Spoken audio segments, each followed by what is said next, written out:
Morning, everyone. So this is the part 2 of class 9 third chapter, that is tissues in action.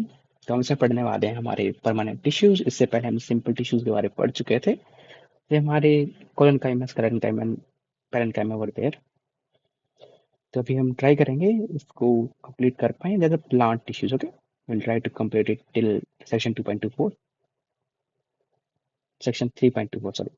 So without any further ado, let's get started.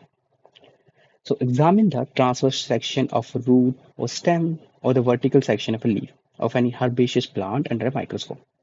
तो बेटा हमें क्या करना है, तो कोई स्लाइड लेनी है, कोई भी सेक्शन, एक लाइव प्लांट है, उसको एक बहुत महीन एक टुकड़ा काटना है, ठीक है। ये द ट्रांसवर्स सेक्शन और वर्टिकल सेक्शन। ट्रांसवर्स सेक्शन मतलब होता है तिरछा, मीन्स दिस, इस वे में, ऐसे हॉरिजॉन्टल। वीएस होता है वर्टिकल सेक्शन, ऐसे वर्टिकल खड़ा, ठीक है। तो अगर लेट्स से दिस इज हमारा प्लांट, अगर हम इसको ऐसे काटते हैं, दिस इज अवर टीएस, और ऐसे काटते हैं, दैट इज अवर वीएस। तो हमें कोई प्लांट लेना है, या तो उसका तना हो, रूट हो, या पत्तियां हो, हमें उसका एक सेक्शन लेना है और different type of cells and tissue study करना है कि लेयर्स में कैसे अरेंज होते हैं और किसका क्या काम होता है। तो this is what our major aim is. और लीव यानी हर्बेशियस प्लांट को भी लाइक हरा पौधा है, हमें उसके साथ ये करना है। The internal structure of transverse section of sunflower stem as seen under the microscope is shown in figure 3.7। बेटा जो ये फिगर है 3.7, इसमें एक सनफ्लावर था, उसका हमने स्टेम का टीएस लिया है। तो हम इसके बारे में डिटेल में पढ़ेंगे, ठीक है। So what do you observe, हम क्या ऑब्जर्व करते हैं। Are all the cells of similar size and shape, क्या सारी सेल्स एक जैसी हैं? नहीं, डिफरेंट शेप है, डिफरेंट तरीके से पैकिंग हुई है, डिफरेंट उनमें इंटरसेलुलर स्पीसीज हैं। How many different type of tissues can we identify? We can identify different kind of tissues. There are collenchyma, sclerenchyma, parenchyma, phloem, lateral meristem, xylem, ground tissues, also known as a pith, I guess. Yeah, it is also called pith. Okay. So what differences do you notice in them? There's a differences in the packing of the cell wall, and the deposition, and the tissues that they are made up of, right? And their functions as well. What might be the reason for the presence of different type of cells and tissues? देखो, different type के cells and tissues अगर present होते हैं तो different function वो करते हैं, जैसे better and optimal division of labour, चीजें बहुत एफिशिएंटली काम कर पाती हैं, ठीक है। You can see the different group of cells are present in the transverse section of sunflower stem. Each tissue specialized to perform specific function. हर एक टिश्यू स्पेशल होता है, हर एक टिश्यू एक स्पेशलाइज्ड फंक्शन को परफॉर्म करता है।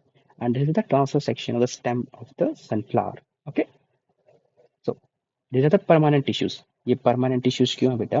they are not meristematic. जो जिन सेल से मिलके ये बने हैं, उनमें फर्दर डिवाइड होने की, कंटिन्यूसली डिवाइड होने की एबिलिटी मर चुकी है, ठीक है। they have lost their meristematic activities, they are permanent now, they are differentiated now, means they are performing special function। okay, now permanent tissues can be simple. Simple means they are only made up of one kind of cell, and complex they are made up of more than one kind of cell। okay,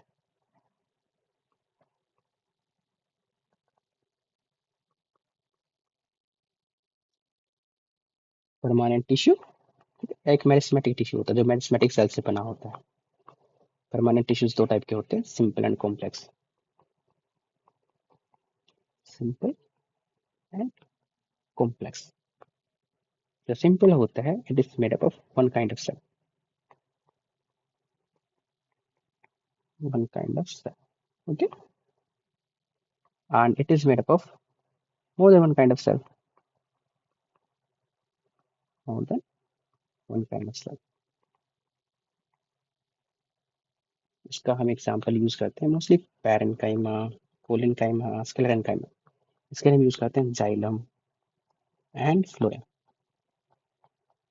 okay, so या, so observe the type of tissues given in the figure 3.7 based on the pointers provided as follow।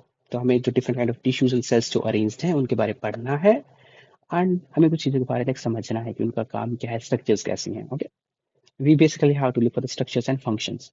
So the first tissues, the productive tissues known as epidermis.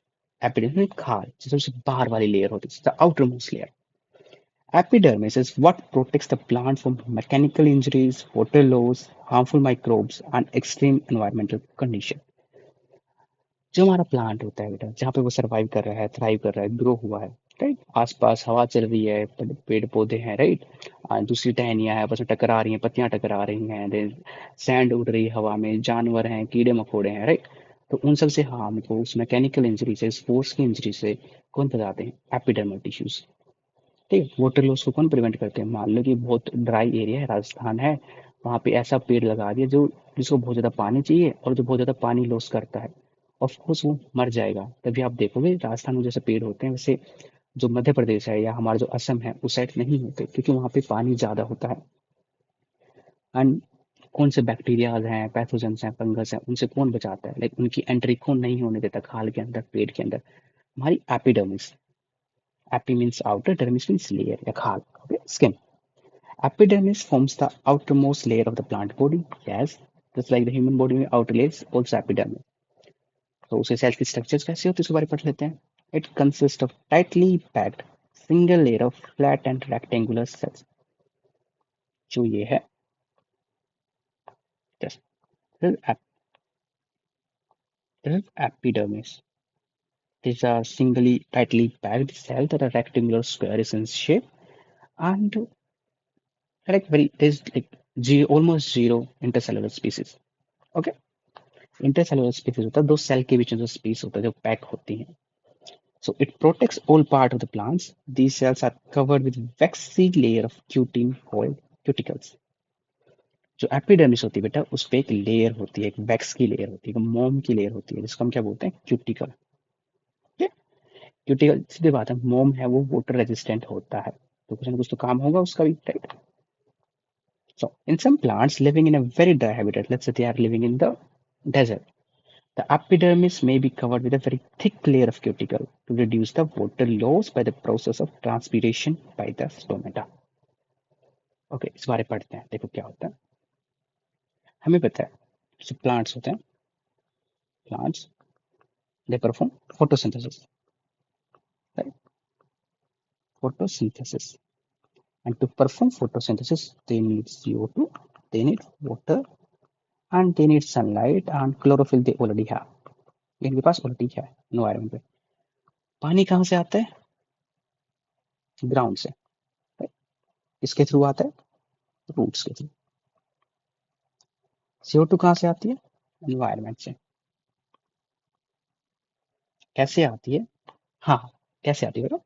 Gaseous exchange, gaseous exchange through stomata।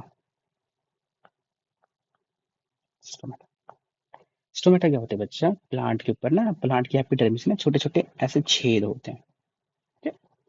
They have kidney cells here and then there are guard cells surrounding them, okay? तो ये जो पोर होता है, right, this stomatal pore, तो ये बेटा ये open होता है, CO2 को अंदर लेता है, अपने O2 को बाहर छोड़ता है, इसके साथ साथ वो वाटर वेपर्स को भी लॉस करता है, पानी को भी लॉस करता है। तो वाटर वेपर्स जो स्टोमेटल पोर से लॉस होता है उसको हम क्या बोलते हैं? ट्रांसपीरेशन। ट्रांसपीरेशन। और बेटा देखो, यहाँ देखो बच्चे, यहाँ देखो, ये हमारा प्लांट है, ठीक है? ये हमारे जाइलम है, जिसका काम होता है वाटर से मिनरल्स को लेके जाना। ओके, तो यहाँ से पानी लॉस हो रहा है स्टोमेटा से, तो क्या होगा? ये एक नेगेटिव पुल जनरेट करेगा, ये पानी को जड़ों से ऊपर की तरफ खींचेगा, ठीक, तभी पानी ना रूट से ना शूट की तरफ जाता है हमेशा जाइलम में, ठीक, यूनि डायरेक्शन। कैसे समझाऊं मैं आपको? देखो, सबने फ्रूटी पी है, right? We all have like had Frooti, right? मैंने फ्रूटी पी है। हम फ्रूटी का पैक, टेट्रा पैक को पियर्स करते हैं, स्ट्रो उसके अंदर डालते हैं, राइट, इसके अंदर पानी पानी है। अगर स्ट्रो हम इसके अंदर रहने देंगे तो क्या ऊपर हमारे पास फ्रूटी आएगी? नो, नहीं आएगी कभी भी। हम क्या करते हैं? वी सक इट अप, राइट, हम उसको मुंह से खींचते हैं। तो बेटा खींचते हैं तो फ्रूटी ऊपर की तरफ आती है, नेगेटिव पुल जनरेट करते हैं, तो फ्रूटी तो यहाँ थी टेट्रा पैक में नीचे, तो यहाँ से वो ऊपर आ जाती है। सेम, जो पानी ऊपर लॉस हुआ तो उसे नेगेटिव प्रेशर बनता है, जिसके कारण पानी जड़ों के थ्रू होता हुआ ऊपर की तरफ मूव करता है। उसको हम क्या बोलते हैं? Transpiration pull. Okay, transpiration pull.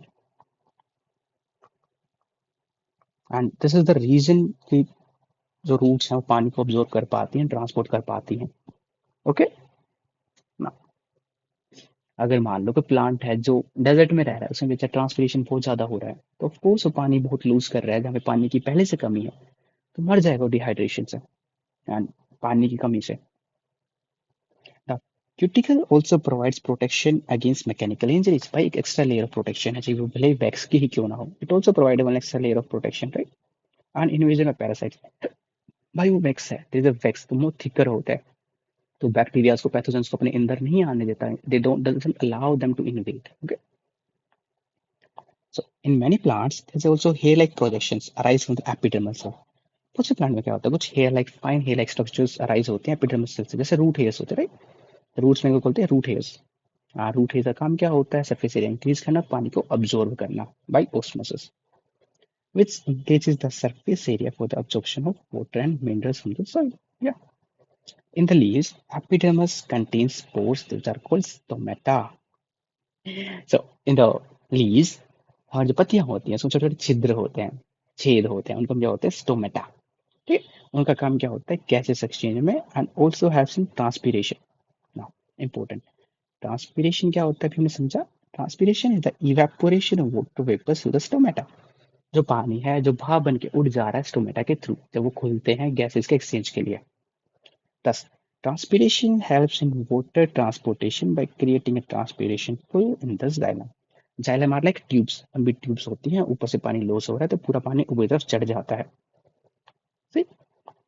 Now, transpiration also helps in elimination of waste from the plant of the body. Sorry, from the plant body. Transpiration का काम also क्या होता है, जो प्लांट के अंदर वेस्ट मटेरियल्स हैं उनका एलिमिनेशन। सीधी सी बात है, कभी वेस्ट मटेरियल होता है, ह्यूमन इंसान में वेस्ट मटेरियल होता है, किडनी ब्लड फिल्टर करती है, पानी में मिक्स होकर we got urine, then we pass the urine out of our body through the urethra. Plants में वेस्ट मटेरियल किस में डिजोल्व होता है, waste material dissolve in water only, and water किसके थ्रू लूज हो जा रहा है, ट्रांसपीरेशन में, वेपर्स की फॉर्म में। It's also helps in the excretion of waste materials as well. Now we are going to study about the simple tissues, simple permanent tissues. तो सपोर्टिंग टिश्यूज बोलते हैं। पहला था एपिडर्मल टिश्यूज जिनका काम क्या है, प्रोटेक्शन में। सेकंड हमारा क्या है, simple permanent tissues. Okay, second is simple permanent tissues. So what do you think keeps the plant upright, ऐसी क्या चीजें हैं जो प्लांट को सीधा खड़ा रखती हैं। Why does a fresh twig bend but a dry twig breaks. कोई एक नई टहनी है बच्चा, वो कच्ची होती है, फ्लेक्सिबल होती है, बट जब वो हार्ड हो जाती है वो टूट जाती है, उसको बेंड करते हैं टूट जाती है, right? Why are the seed coats hard and how do aquatic plants grow? जो सीड कोट होता है, जो बीज की छाल होती है, वो इतनी हार्ड क्यों होती है, जैसे आम की गुठली हो गई, हमारे चने हो गए, हमारे जितने फ्रूट्स हो गए, जितने सीड्स होते हैं वो बहुत हार्ड होते हैं, क्यों? This type of functions are carried by the supporting tissues. ऐसे फंक्शंस है जैसे कि जो स्टोरेज ऑफ मटेरियल्स है, कवरिंग है, प्लांट को सीधा रखना है, वो कौन परफॉर्म करता है, हमारे supporting tissues. And there are only three kind of supporting tissues, simple permanent supporting tissues which are parenchyma, collenchyma and sclerenchyma, and each differ in their structures and their functions. So we have to study each one by one. The first class of simple permanent tissues we have is parenchyma. Parenchyma consists of living cells with thin wall. Parenchymic cells कैसे होते हैं, living or thin walled. These cells are loosely packed with intercellular spaces. Cells loosely packed होते हैं, intercellular spaces उनमें होता है. Parenchyma mainly stores the food and also perform photosynthesis in the green parts of the plant. उनका काम क्या होता है, फूड को स्टोर करना और फोटोसिंथेसिस को परफॉर्म करना, ग्रीन पार्ट ऑफ प्लांट मतलब लीव्स में जो होते हैं। In aquatic plants there is a specialized parenchyma from the air sac which helps them to flow. कुछ प्लांट्स होते हैं जैसे कमल का पौधा हो गया एंड बाकी प्लांट्स हो गए, वो जो पानी में रहते हैं, राइट, उनमें स्पेशल काइंड ऑफ पैरेन्काइमा होते हैं जिसको एरनकाइमा बोलते हैं, एंड वो किस में हेल्प करते हैं, प्लांट्स के फ्लोट में, उसको ऊपर रहने में, फ्लोट में, ठीक है,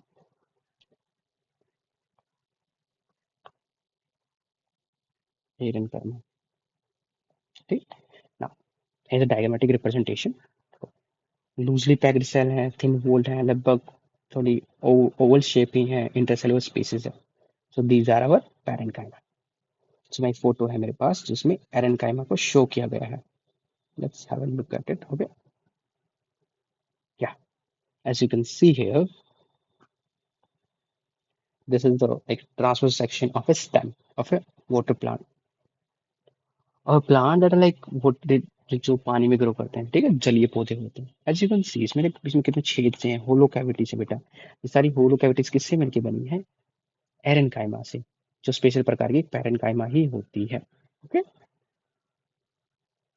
now let's move on to the second part, that is our collenchyma. जो सेकंड क्लास ऑफ टिश्यू होता है बेटा, दैट इज कोलेनकाइमा.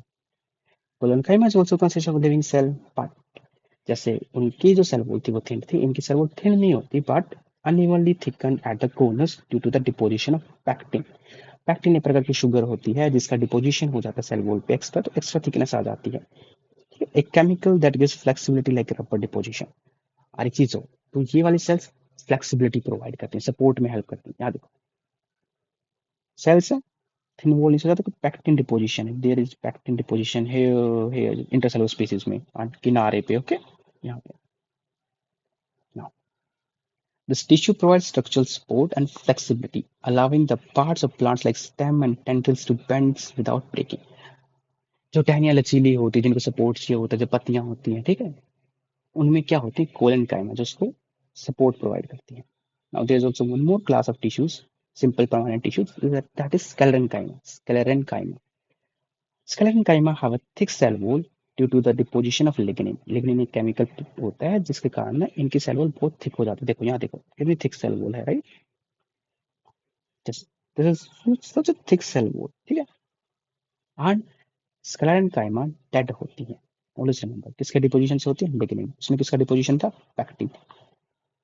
ठीक है. Now making them hard and strong forms the woody structure. जितनी वुड होती है, राइट, लकड़ी होती है, वो सब किससे मिलकर बनी होती है? हमारी स्क्लेरेंकाइमा से. Most of these cells are dead. Most of sclerenchyma are dead cells. This tissue is found in the stem, leaf veins, and hard covering of the seed and nuts, such as coconut husk and walnut shells. बेटा जो fruits के and seed से जो hard parts होते हैं उनमें क्या होता है? स्क्लेरेंकाइमा. जैसे हमारे कोकोनट जो नारियल होता है उसकी छाल होती है वो स्क्लेरेंकाइमा की बनी होती है. जो हमारे आलमंड्स होते हैं उनका कोट होता है वो भी स्क्लेरेंकाइमा से बना होता है. वॉलनट्स का कोट भी स्क्लेरेंकाइमा से बना होता है. और स्टेम्स में होती हैं, रूट्स में भी होती है, जो हार्ड कवरिंग्स होती है ना, पत्तियों की जो वेन्स होती है ना, उनमें भी क्या होती है? Sclerenchyma. So there's a question, very interesting question. You may have noticed that the fibers of coconut husk are hard and brittle. जो कोकोनट होता है उसका जो कवरिंग होती है वो हार्ड होती है, कठोर होती है और टूट जाती है, ब्रिटल होती है, ठीक है. उसमें अगर मान लो थोड़ा मारते हैं टूट जाती है.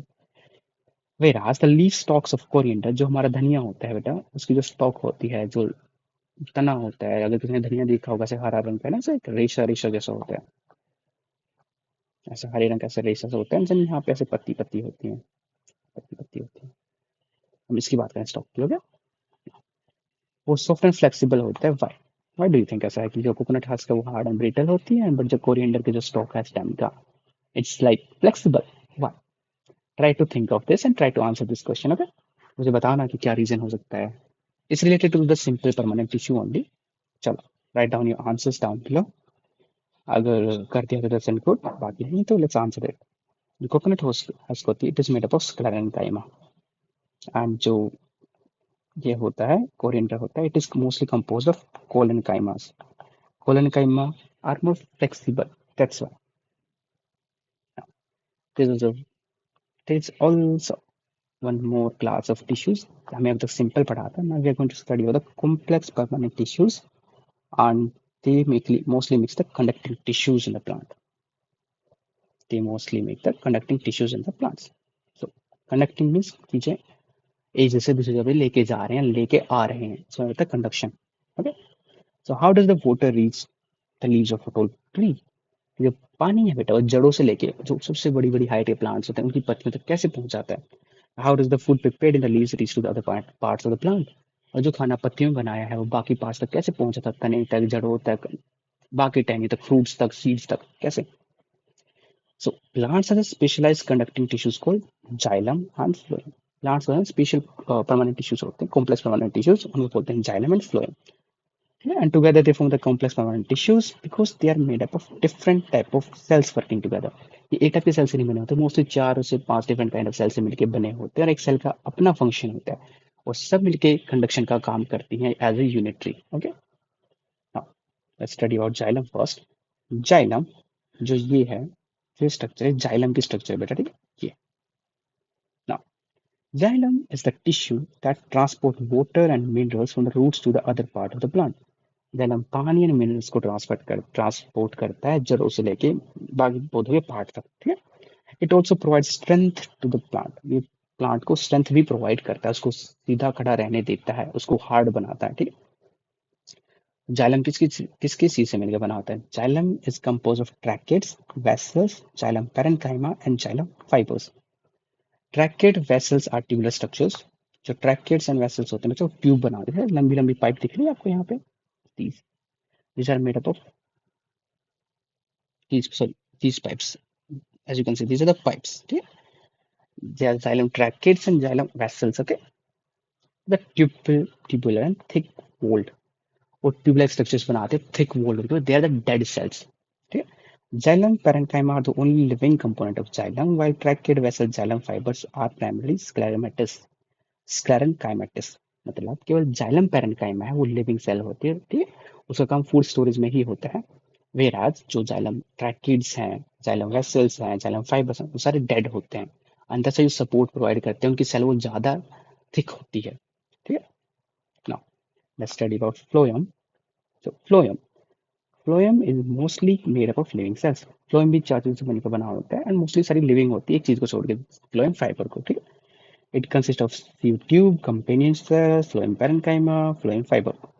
देखो, companion cell and sieve tube मिलके साथ में आज ट्यूब का काम करती हैं, चीजों के खाने को एक जगह से दूसरी जगह पे लेके जाती हैं. फ्लोएम पैरेन्काइमा का काम होता है फूड को स्टोर करना और जो फ्लोएम फाइबर होता है उसको स्ट्रक्चरल सपोर्ट प्रोवाइड करता है, ठीक है. Some cells are long and tubular joined end to end by perforated folds. देखो, जो सीव ट्यूब होती है, जो सेल्स होती है ना बेटा, वो लंबी होती हैं, वो लंबी होती हैं और उनके एंड में ना ऐसे छेद छेद होते हैं, परफोरेशन मतलब छेद होना, ठीक है. वो कनेक्टेड रहती हैं, उसके पैरेलल में हमारी कंपेनियन सेल्स कनेक्टेड रहती हैं, साथ में मिलके दोनों कंडक्शन का काम करती हैं, okay. These cells from sieve tubes. Sieve tubes transport food from leaves to the other part of the plant. Sieve tubes किससे मिलकर बनी होती हैं? बता. सिव सेल से एंड कंपेनियन सेल से. Cellular function of sieve tube cells are regulated by the companion cells. जो sieve tubes होती हैं बेटा, उनके सेल का काम कौन रेगुलेट करता है? Companion cells. Companion cells are specialised parenchymatous cells. Companion cell भी एक टाइप की पैरेन्काइमेटस सेल ही होती है, उसका काम क्या है? सिव ट्यूब को रेगुलेट करना. Now many function of the companion cell is to monitor loading and unloading of sugar in the sieve tube. देखो, सीधी सी बात है, इसको खाना एक जगह से दूसरी जगह पे लेके जाना फ्लोएम को, और ट्रांसपोर्ट के लिए हमें वेसल्स चाहिए. वेसल्स किससे मिलके बना है? सिव ट्यूब से. और सिव ट्यूब को कौन कंट्रोल करती है? Companion cell. बट कंट्रोल करने के लिए है क्या? कितना खाना लोड करना है, अनलोड करना है, कब करना है, कैसे करना है, वो कौन कंट्रोल करता है? हमारी companion cells. Phloem parenchyma stores the food material, simple and resins as well. जैसे गोंद होता है ना, कई बार कुछ प्लांट्स होते हैं जो अदर चीजें बनाते हैं, गोंद हो गया, गम हो गया, रेजिन हो गया, राइट, ऐसे. तो फ्लोएम पैरेन्काइमा खाना स्टोर करती है, रेजिन स्टोर करती है, एंड टैनिन्स जो कई बार कुछ कलर गिविंग पदार्थ होते हैं, कुछ ग्लूज होते हैं, लेटेक्स एज वेल. तो ये सब काम थे डिफरेंट सेल्स के. Now the sieve tubes are also supported by phloem fibres which are primary sclerenchymatous and provide strength. इन पूरे स्ट्रक्चर को स्ट्रेंथ को प्रोवाइड करता है फ्लोएम फाइबर्स जो डेड होते हैं, sclerenchymatous होते हैं. Now so far we have studied different type of plant tissues based on their function. हमने अभी तक different parts of plant tissue पढ़ लिए बेस्ड ऑन प्रोटेक्शन. प्रोटेक्शन कौन प्रोवाइड करता है? एपिडर्मिस. सपोर्ट कौन प्रोवाइड करता है? Simple permanent tissues. कंडक्शन कौन प्रोवाइड करता है? Complex permanent tissues. In plant bodies these tissues do not work alone. ये टिश्यूज स्टैंड अलोन काम नहीं करते बेटा, आप सब आपस में मिलकर काम करते हैं, right. They are organised together into larger group of system, tissue system. मतलब क्या है? प्लांट में सब चीजें अलग से काम नहीं करती, बल्कि सब साथ में लेके काम करती हैं, और इस साथ ही हम पूरे ऑर्गेनाइजेशन को हम क्या बोलते हैं? Tissue system. और plant tissues are organise into 3 tissue system, ठीक है. जो प्लांट सेल्स में ये 3 टिश्यू सिस्टम में ऑर्गेनाइज होता है. पहला है dermal tissue system. Dermal means होती है खाल. तो this forms the outer covering of plant. सीधी सी बात है, मोस्टली जो एपिडर्मल टिश्यूज होते हैं उनको ही कंपोज करता है, ठीक है। It protects the inner part of plants and reduce water loss, ठीक है। Here we'll come to this diagram. It's a good diagram. Okay? There's another class of tissue, ground tissue system. Ground tissue system mostly makes the forms the main body of a plant between the dermal and the connecting tissues. देखो, epidermal after layering हो गई, then is ground tissues, जो जितने बाकी tissues बन के ना plant body जितने पार्ट्स उनको मिलकर बनाता है, केवल डर्मल को छोड़ दो और कंडक्शन में जो टिश्यूज यूज होते हैं उसको छोड़ के जितने टिश्यूज होते हैं सारे ग्राउंड टिश्यूज होते हैं। They are mostly made up of parenchyma, collenchyma, sclerenchyma. Okay, now there is also vascular tissue system which is mostly composed of the xylem and phloem। अभी यहाँ पे आते हैं tissue system in the plants, हमने तीन पढ़े थे, dermal, ground and our conduction of vascular. So ये है हमारी पत्ती है उसका section, as we can see this is our epidermal tissues, बाहर बाहर से उसके बीच में ऐसे हमारे येलो येलो दिख रहे हैं, रेड वाले दिख रहे हैं, दिस इज कंडक्शन टिश्यूज। और बाकी जो स्पेस बचा है this is our ground tissues. ना हमने स्टेम का टीएस लिया, एपिडर्मल या dermal tissues, conduction tissues, and बाकी जो स्पेस बचा कौन सा है, ग्राउंड टिश्यूज। हमने रूट का लिया, this is our dermal tissues, ground tissues and our conduction tissues, right. The three different class of tissue system that exist. Okay, चलो हमारे फेमस इंडियन साइंटिस्ट के बारे में पढ़ लेते हैं, ठीक है। सो Sipra Guha Mukherjee, in collaboration with S.C. Maheshwari, made a breakthrough discovery in the area of plant tissue culture। इन दोनों मिलके जो प्लांट टिश्यू कल्चर था उसमें काफी बड़ी खोज की थी, ठीक है। Their research led to the development of complete plants through the anther culture। तो इन्होंने क्या किया था, एक पूरा प्लांट बनाया था एक एंथर कल्चर से, एक सिंगल एंथर सिंगल पोलन से, ठीक है। Using an artificial nutrient medium under control laboratory condition, laboratory में आर्टिफिशियल न्यूट्रिशन मीडियम प्रोवाइड करके उस जो सेल थी एंथ्री सेल थी उसको वही न्यूट्रिशन प्रोवाइड करते जो उसको ग्रोथ के लिए जरूरी थे, ठीक है। This pioneering excuse me, this pioneering work greatly contributed to crop improvement and brought significant progress in modern agriculture। तो इनकी जो टिश्यू कल्चर वाली टेक्निक थी बेटा, उसने क्या किया, जो हम क्रॉप्स का जो इम्प्रूवमेंट था उनके प्रोडक्शन में, ठीक है, सीड्स की क्वालिटी में एंड बाकी ग्रीन रिवॉल्यूशन में भी इनका काफी लाइक योगदान रहा था इन द फ्यूचर एरा, ठीक है, in the present era we talk about after the like जब ओरिजिनल ग्रीन रिवॉल्यूशन स्टार्ट होता है उसके बाद, एंड लाइक इनका काफी बड़ा कंट्रीब्यूशन माना जाता है प्लांट टिश्यू कल्चर में, ठीक है। Now let's answer some questions, pose and pointer questions. Why do you think a thick cuticle on the outer wall of epidermis is advantageous for the plant living in desert but disadvantageous for the plant living in underwater? देखो, cuticle का काम क्या होता है, पानी के loss को बचाना। डेजर्ट में प्लांट के पास पहले ही पानी कम है तो उसको पानी को हमें सेव करना पड़ेगा, its advantages for it. But जो हमारा वाटर प्लांट होता है बेटा उसको तो पानी चाहिए, क्योंकि सारे न्यूट्रिएंट्स ऑक्सीजन CO2 सब किससे लेता है वो, पानी से। अगर उस पर एक एक्स्ट्रा लेयर ऑफ क्यूटिकल आ जाएगी तो पानी उसके अंदर नहीं जा पाएगा, गैसेस एक्सचेंज नहीं हो पाएगा, गैसेस अब्जॉर्प्शन नहीं हो पाएगा, पानी का अब्जॉर्प्शन नहीं हो पाएगा, तो प्लांट मर जाएगा। Once water is absorbed by plant roots, it has to travel against gravity through xylem। How do the dead cell of the xylem work together with the living cell of leaves at the top to keep the plant water keep the water moving? तो हमने पढ़ा था transpiration pull, हमारे जो plant था, ठीक है, जो जड़ें होती हैं, they are made of dead tissues, the xylem, ठीक है, जाइलम। बट यहाँ पे स्टोमेटा है, लीव्स हैं बेटा, लीव्स एंड स्टोमेटा है, वो हमारी लिविंग है। स्टोमेटा ओपन होता है, ट्रांसपिरेशन पुल जनरेट होता है, इसके कारण पानी ऊपर मूव करता है, तभी दोनों चीजें साथ मिलकर काम करती है। Transpiration pull helps the water conduction from roots to the shoot। Okay, how do you think, sorry, what do you think will happen if there were no stomata in the epidermis of the stem or leaves? अगर epidermis में stomata नहीं होता, ठीक है, तो क्या होता, gases exchange रुक जाता, गैसेस एक्सचेंज नहीं होता, CO2 नहीं मिलती, CO2 नहीं मिलती, फोटोसिंथेसिस नहीं होती, फोटोसिंथेसिस नहीं होती तो प्लांट मर जाता। सेकंड चीज, अभी ट्रांसपिरेशन पुल जनरेट नहीं होता, ट्रांसपिरेशन पुल जनरेट नहीं होता तो वाटर कंडक्शन नहीं होता रूट से, प्लांट को पानी नहीं मिलता, प्लांट सूख के मर जाता। सो या this was about the part 2।